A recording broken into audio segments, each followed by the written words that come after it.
Our next example is Jesus Christ Superstar.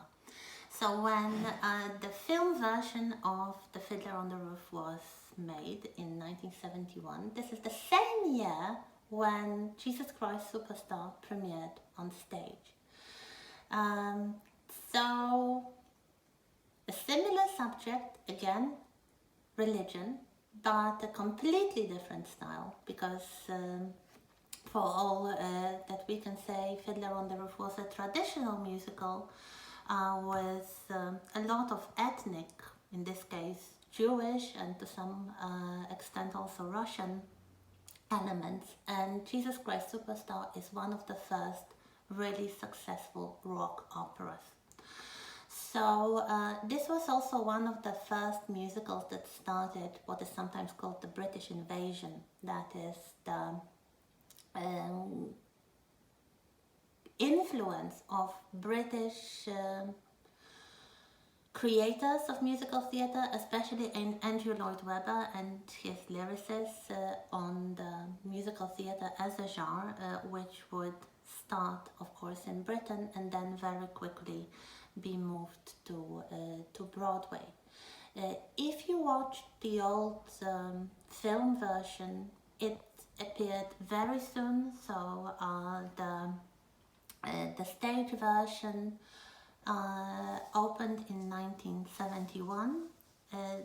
In fact, slightly earlier, before the premiere on stage, there was a concept album. So Andrew Lloyd Webber and his lyricist Tim Rice actually treated their idea more like a rock music concept than a musical theatre concept, because they started with an album, they started with a record, and only when the record became very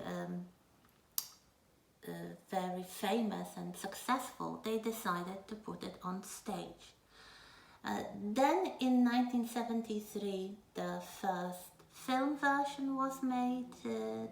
Then it kind of dominated the interpretation of the whole musical, but it's one of the musicals that have been frequently revived. There has even been Polish versions, so you may want to find a Polish translation and a Polish version, which is quite interesting, and many original versions with the original English text that were also filmed. One which is quite interesting is a relatively new one with Tim Minchin as Judas. So if you do not know Tim Minchin, here's a name perhaps to Google. A very interesting man, an actor, a composer, a lyricist, a one-man show. He started basically as a kind of comedian and a performer. He also started being a creator of musicals. His perhaps most successful musical is Matilda. If we have time, we'll talk about it later on. So you can see him in an actor's role as Judas. So this is a rock opera, very modern in its treatment of the biblical subject, although, as you can see, it is quite indebted to a traditional way that miracle plays were shown to people, to Christians, especially before Easter. So I think it's a good idea we are watching it just before Easter. So it tells a story about Jesus, the life of Jesus based on the Gospels, and it ends with the crucifixion. It doesn't speak at all about the resurrection, so it kind of finishes with the crucifixion. So It's like a passion, traditional passion play that could be played on Good Friday. So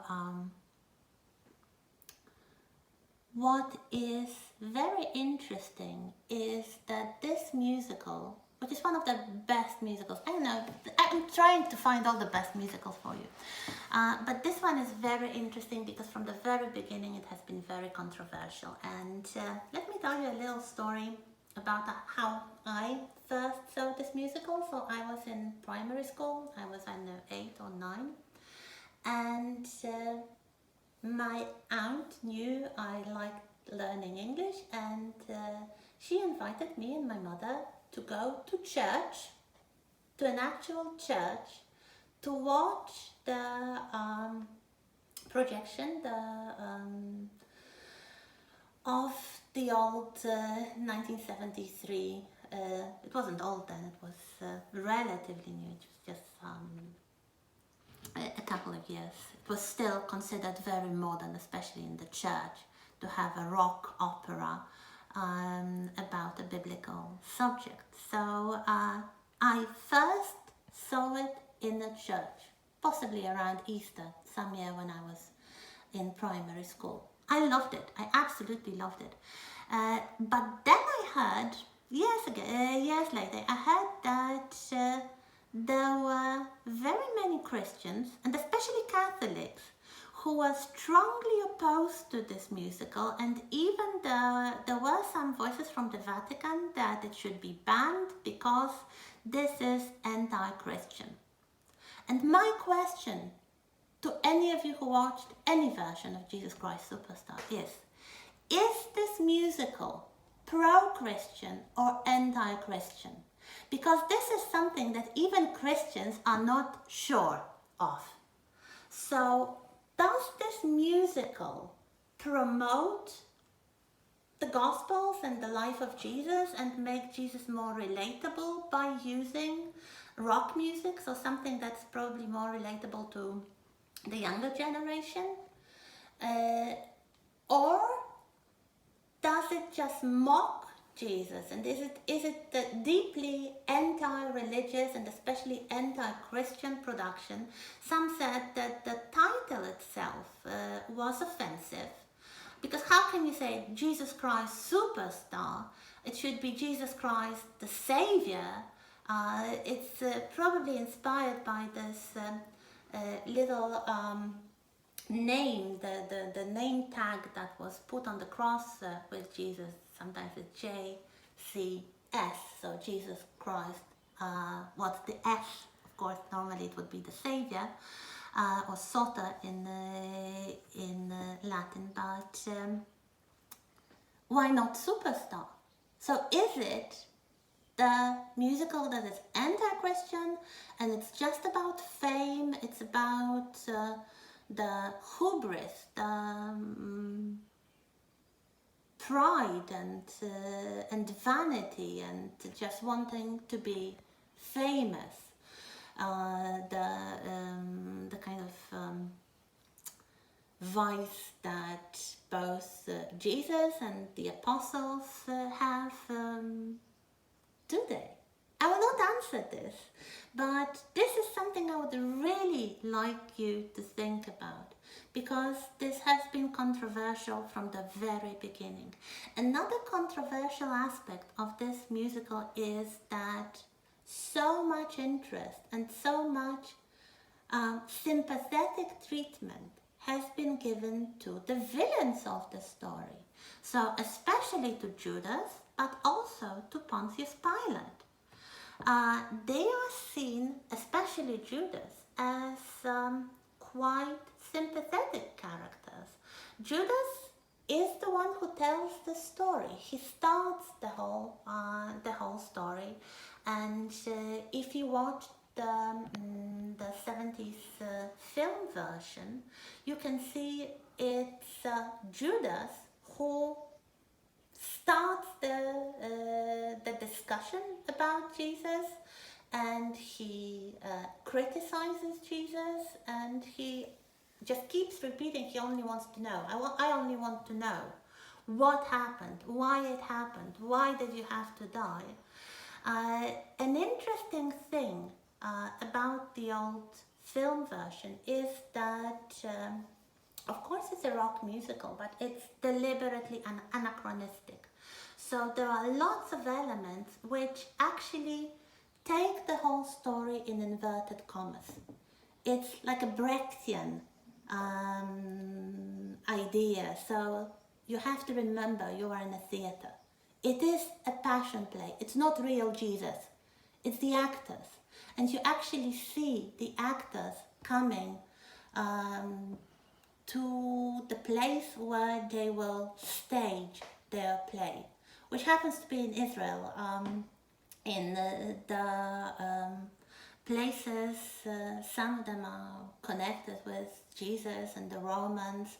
Of course, there is a lot of subtext about the current contemporary problems and violence in Israel. So you have the soldiers, they are no longer Roman soldiers, they are the soldiers from Israel and from neighboring countries. So there is a conflict, not really between the Romans and the Jews, but between Jews and their Arab Muslim neighbors. So the fact that there is so much anachronism makes it a bit more relatable, in my opinion at least. And the fact that you have to remember that these are actors, not real apostles, not real characters from New Testament, is quite important, because I think it silences the critics. You can always say it's not real Jesus, it's just an interpretation. These are just actors who interpret the story about Jesus. But have any of you found it offensive? Anyway, it's quite interesting. Another I would say inspiration, probably especially for the treatment of Pontius Pilate, is Master and Margarita by Bulgakov. If you know this book, you have the story about Pontius Pilate and Jesus, and Pontius Pilate is shown as a very relatable and sympathetic character, somebody who would like to save Jesus, someone who would like to understand Jesus, but he is just unable, and mostly because Jesus has this death wish, as you can see.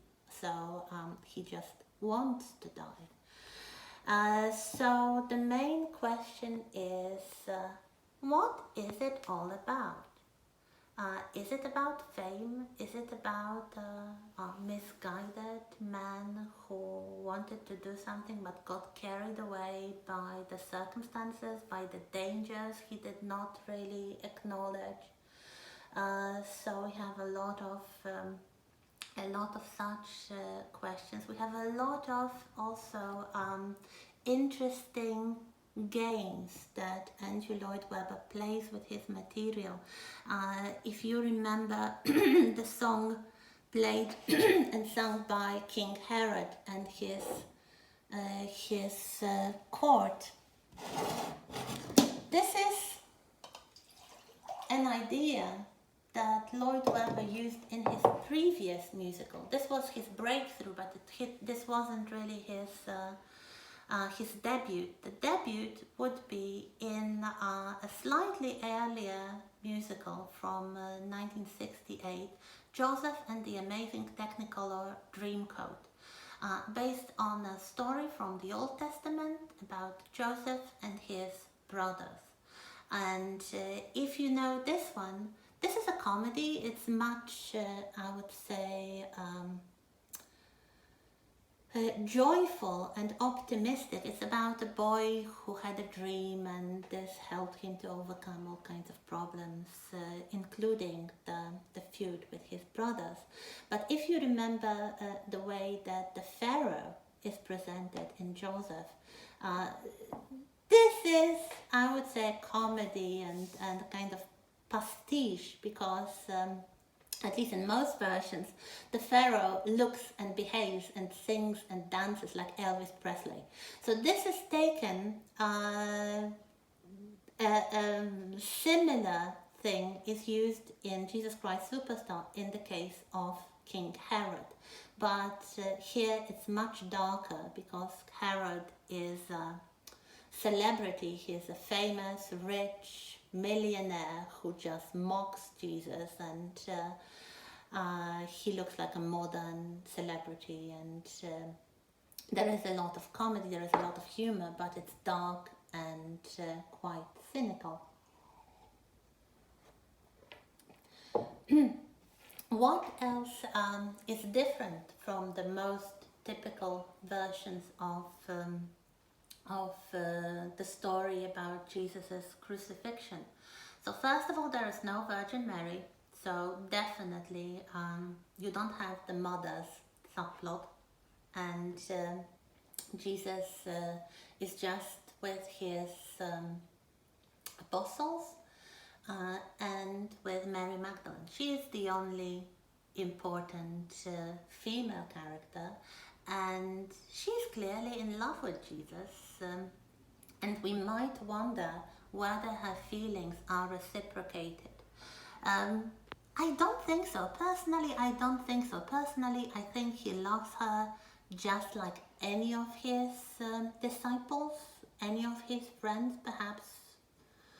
She's one of his closest disciples, but I don't think there is a romantic interest on the side of Jesus. Of course there is on the side of Mary Magdalene, and the famous song, I Don't Know How to Love Him, is a good example of showing a song about unrequited love, or a woman who finds herself falling in love with a man who has a mission, who has a great thing to do, and he doesn't really pay attention to her. This kind of song, and we'll meet such songs many times, it's sometimes called the torch song. The torch song is a song about tragic love, usually unrequited love, or the love that cannot be happy, cannot be fulfilled. So here we have it, and you might wonder whether in this romantic subplot you sympathize more with Mary Magdalene or with Jesus himself, or perhaps you you realize that you sympathize with everybody more than Jesus. I don't know, I just leave it open for you, and for myself, if you're interested, I've seen this musical so many times and in so many versions. I had all kinds of notions, and I have probably sympathized with everybody here, including Jesus and Judas and Mary Magdalene and Pilate. So yes, I can see the arguments in favor of any of these characters. So yeah, we'll continue in a moment.